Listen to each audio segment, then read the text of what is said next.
कमजोर नामक गांव में एक गरीब किसान सूरज अपने छोटे से परिवार के साथ रहता था। उसके परिवार में उसकी पत्नी सीमा, 10 साल की बेटी रीमा और उसकी बूढ़ी माँ कांति देवी थी। सूरज का परिवार अत्यंत कठिन परिस्थितियों में गुजर बसर कर रहा था। खेती से होने वाली आय न के बराबर थी और रोजमर्रा के खर्चों को पूरा करना सूरज के लिए एक बड़ी चुनौती बन गया था। सर्दियों का मौसम था, ठंड अपने चरम पर थी और सूरज का परिवार संसाधनों की कमी के कारण ठंड और भूख दोनों से जूझ रहा था।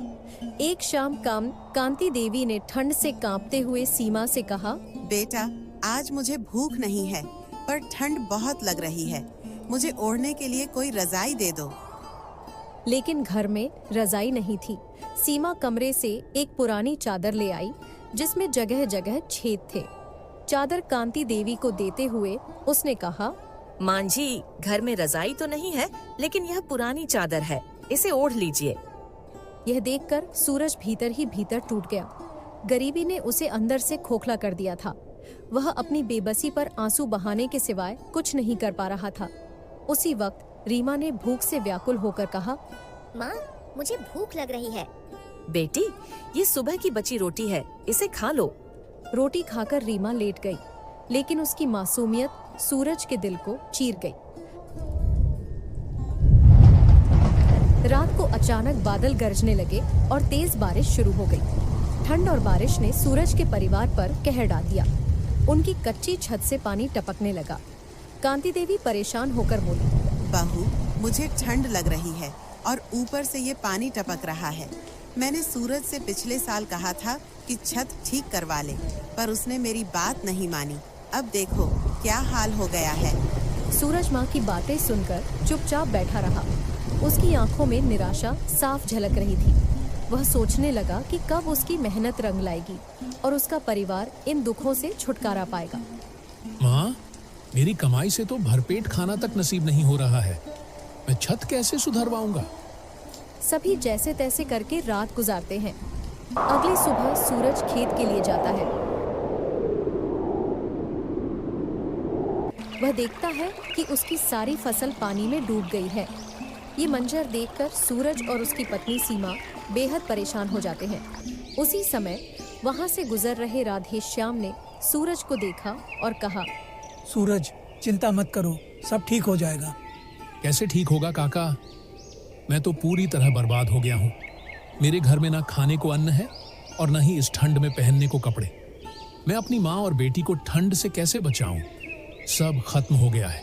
बेटा सूरज, धैर्य से काम लो। अगर तुम कमजोर हो जाओगे तो तुम्हारे परिवार वाले भी हिम्मत हार जाएंगे। हाँ काका, हमारे जैसे गरीबों के पास अब तो बस धैर्य ही बचा है। बेटा सूरज, बुरा मत मानो, लेकिन क्या मैं एक बात कहूँ? हाँ काका, बताइए। बेटा, इस ठंड में तुम्हारी माँ और छोटी बेटी का ख्याल रखना सबसे जरूरी है। मेरी मानो तो तुम धनीराम से कुछ पैसे उधार ले लो। उन्हीं पैसों से रजाई और कपड़े खरीद लो ताकि ये ठंड का कहर कुछ कम हो सके। बाद में जब तुम्हारे खेत ठीक हो जाएं और फसल आ जाए तो उसका कर्ज चुका देना। नहीं काका, वह मुझे उधार नहीं देगा। क्यों नहीं देगा? वह तो ब्याज के लालच में जरूर देगा। काका, वह हमेशा गिरवी मांगता है। मैं गिरवी रखने के लिए क्या दूं? हाँ बेटा, वह गिरवी तो मांगेगा ही।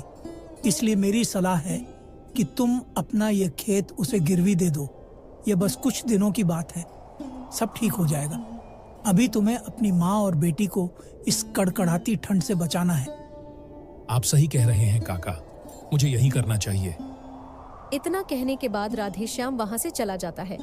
सूरज और उसकी पत्नी सीमा वहां से चल पड़ते हैं। रास्ते में एक जगह रुककर सीमा कहती है, अजी सुनिए, मुझे डर लग रहा है। धनीराम के पास जाने से पहले हमें घर जाकर सोच विचार करना चाहिए। धनीराम बहुत ही बेईमान आदमी है। एक बार गिरवी जमीन लेने के बाद वह कभी वापस नहीं करता। अरे, ऐसा कैसे वापस नहीं करेगा? मैं उसके सारे पैसे लौटा दूंगा, फिर क्यों नहीं लौटाएगा? आप पैसे उधार लेकर रजाई और कपड़े खरीद लाएंगे। अगर खेत गिरवी रहेगा धनीराम के पास तो कमाई कहाँ से करेंगे? और जब कमाई नहीं होगी तो कर्ज कैसे चुकाएंगे? सूरज कुछ देर सोच में पड़ जाता है, फिर कहता है, देख सीमा, मैं मजदूरी करूंगा और उसके सारे पैसे लौटा दूंगा। सुनिए जी, मुझे बहुत डर लग रहा है। तू ज्यादा मत सोच और चल मेरे साथ। शाम होने वाली है और बादल भी आ गए हैं। शायद फिर से बारिश होने लगे। बारिश से पहले हमें धनीराम से उधार लेकर रजाई और कपड़े खरीदने हैं। अब जल्दी चल। दोनों धनीराम के पास कर्ज लेने के लिए चल पड़ते हैं। धनीराम अपने काम में व्यस्त था। तभी उसका मजदूर कदलू देर से आने की वजह से दया की भीख मांग रहा था।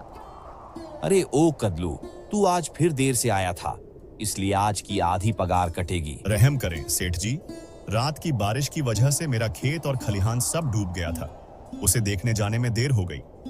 अरे चुप कर, ज्यादा बहाने बनाए तो बची हुई आधी पगार भी काट दूंगा। अब निकल यहाँ से। नहीं सेठ जी, ऐसा मत कीजिए। वहाँ सूरज और उसकी पत्नी सीमा पहुँचते हैं। सूरज ने हाथ जोड़कर कहा, सेठ जी, आप तो जानते हैं कि मेरा परिवार इस कड़कड़ाती ठंड में कैसे गुजर बसर कर रहा है, और कल रात की बारिश ने तो मेरी बची खुची फसल भी डुबो दी है। अरे सीधी बात कर और भाग यहाँ से, मेरे पास और भी काम है। सेठ जी, मुझे कुछ पैसे उधार चाहिए, मैं आपका एक एक पैसा लौटा दूंगा। अरे भिखारी, तू कहाँ से लौट आएगा? तेरे पास तो खाने के लिए भी अनाज नहीं है। मैं मजदूरी करके आपका सारा कर्ज चुका दूंगा। अरे मूर्ख, मजदूरी करके कितने पैसे मिलते हैं ये पता है तुझे? मजदूरी से तो तू सिर्फ पेट भर सकता है, कर्ज नहीं चुका पाएगा। सुन, अगर पैसे चाहिए तो अपना खेत और घर दोनों मेरे पास गिरवी रख दे। और हाँ, पैसे मिलने के बाद यहाँ ज्यादा देर मत लगाना। धनीराम की बात सुनकर सीमा ने सूरज का हाथ पकड़ा और उसे थोड़ी दूर ले जाकर धीमे स्वर में कहा, सुनो जी, मुझे बहुत डर लग रहा है। ये धनीराम हमारा खेत और घर दोनों गिरवी ले रहा है। अगर हम इसका कर्ज नहीं चुका पाए तो हम कहाँ रहेंगे? अरे भाग्यवान, तू इतनी चिंता क्यों करती है? मैं दिन रात मेहनत करूंगा और सेठ का एक एक पैसा चुका दूंगा। लेकिन सेठ ने जो कहा वो सच है। मजदूरी करके सिर्फ पेट भर सकते हैं, कर्ज नहीं चुका सकते। मेरी मानो, इससे कर्ज मत लो, हम कोई और रास्ता निकाल लेंगे। तू समझती क्यों नहीं? हमारे घर की छत टपक रही है, हर रोज बारिश हो रही है, ठंड बढ़ती जा रही है। माँ और बेटी का ख्याल रखना मेरी सबसे बड़ी जिम्मेदारी है।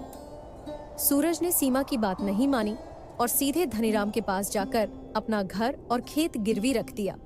धनीराम ने बहुत कम पैसे देकर सूरज को वहां से भगा दिया।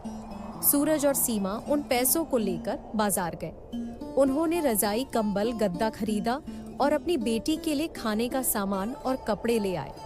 सूरज को पता था कि उसने एक बड़ा कदम उठाया है, लेकिन अपने परिवार को ठंड और भूख से बचाने के लिए वह कुछ भी करने को तैयार था। सूरज और सीमा जब घर पहुंचे तो वहां सन्नाटा पसरा हुआ था। ऐसा लग रहा था जैसे घर में जीवन का कोई चिन्ह ही नहीं बचा हो। सूरज और सीमा ने जो दृश्य देखा वह उनकी आत्मा को झकझोर कर रख देने वाला था। घर के अंदर उनकी माँ और बेटी बेसुध पड़ी थी। ठंड और गरीबी की मार ने उन पर ऐसा कहर डाया था कि वे इसे सहन नहीं कर सकी। सूरज और सीमा को समझते देर नहीं लगी कि उनके लिए जिस परिवार को बचाने की खातिर उन्होंने सब कुछ दांव पर लगा दिया, वे अब इस दुनिया में नहीं रहे। ये मंजर देखकर सूरज और सीमा पर जैसे आसमान टूट पड़ा। सूरज ने जिनके लिए अपनी जमीन और घर गिरवी रख दिया, जिनके खातिर हर मुश्किल सहने को तैयार था, वे अब उसके साथ नहीं थे। ठंड और गरीबी ने उसका सब कुछ छीन लिया था। उस घर में अब न कोई आवाज थी, न कोई उम्मीद, सिर्फ टूटे सपनों और गहरी पीड़ा का सन्नाटा था। दोस्तों, जीवन में गरीबी और संघर्ष के बीच भी सही निर्णय और धैर्य का महत्व कितना बड़ा होता है। कठिन समय में केवल भावनाओं के आधार पर लिए गए फैसले अक्सर विनाशकारी साबित हो सकते हैं। सूरज की कहानी यह भी दिखाती है कि परिवार की देखभाल और जिम्मेदारी निभाने की कोशिश में कभी-कभी इंसान अपने साधनों से परे जाकर निर्णय लेता है, लेकिन अगर उन फैसलों में दूरदर्शिता और विवेक की कमी हो तो उसका परिणाम त्रासदी बन सकता है।